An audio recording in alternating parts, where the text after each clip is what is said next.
at the point that this transfer portal started to become a big thing about 2 off seasons ago, I think most of the players we saw involved in the transfer portal early on were either guys that weren't getting playing time, weren't getting opportunities, either because they just weren't that type of prospect, or they played themselves out of a good situation as a big time prospect and they just didn't have the opportunity. Other guys beat them out, or it was a quarterback situation.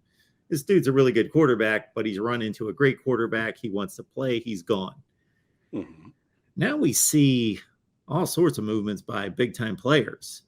And Avantae Williams, obviously, he came to Miami with all sorts of accolades and high praise and recruiting rankings. And, where do you stand on this decision? And surprised, predicted it? Avantae Williams was a player with a lot of pedigree. He's Lorenzo Lingard's cousin. Lorenzo Lingard, former 5-star recruit, who committed to Miami and then subsequently transferred to Florida after getting injured here. And that injury pretty much derailed his career to this point.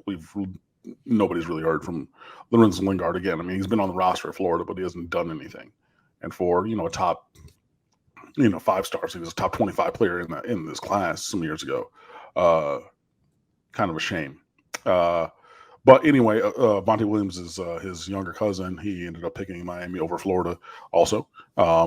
And Florida fans famously had their Tay Day celebrations set for him to commit on his commitment date. And then he chose the University of Miami. And that was a big win.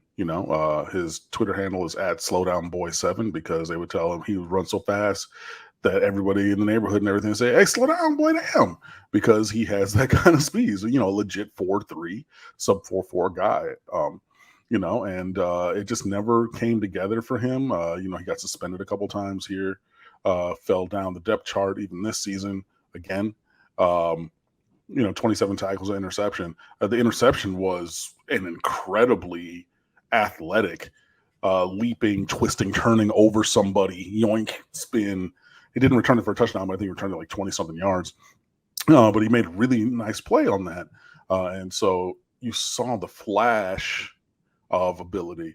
Had a handful of PBUs also, but he was definitely down the depth chart. And when you have James Williams, who, I don't think that his safety or his future is at safety, but he's pretty decent at it right now. And then Cameron Kinchins, he played the best of any safety in America this season. So you're going to be behind those guys. But particularly when you have Williams, you move him down to the box on third down, next guy up to be, in the backfield, not the second level, is going to be Avantae Williams. So he played tons. He was also the reason why, every game, Avantae, look at the stats he put on the Chiron there, like number 2 safety, 7 in Florida and 45 overall national. And that was lower than his cousin. I mean, that's the kind of pedigree this kid has. But you remember every single game when you would see Jacoby George do the jersey swap thing on the sideline before and after every punt. They did that specifically so that Avantae Williams could be on all of those specials, right? Because they both wear 15, and you cannot have the same number. You can have 2 people on the you can have 2, 3, 4 people on the roster wearing the same number, but they cannot participate at the same time. They said, look, we're going to leave Avantae with the 15, and we're going to, switch Jacoby into 36 or whatever, other 5X jersey they just put on over his things and then took it off. And then all of a sudden he goes on offense, I'm 15 again. They did that so that Avantae Williams could get more playing time. He was the impetus for that move. So this is a player that has lots of talent, but maybe some baggage off of just in general, and some things that are keeping him from to this point realizing that talent all the way. So even he tweeted out he's a COVID junior, so that's a redshirt freshman. So he has 3 years of eligibility remaining, even though he's been in college for 3 years. And like all the players who are in the portal and who are going to go into the portal from Miami or elsewhere, I wish him the best.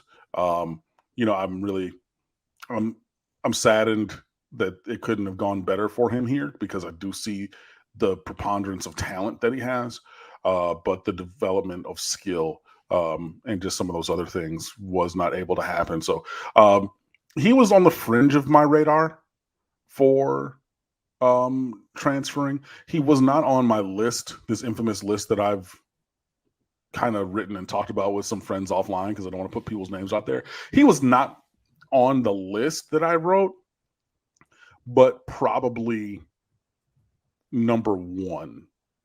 Like, he was the first one past the cut. Like, if I was going to extend my list by one, and I could, because like I'm the one who did it, and like there was no cap to the number or anything.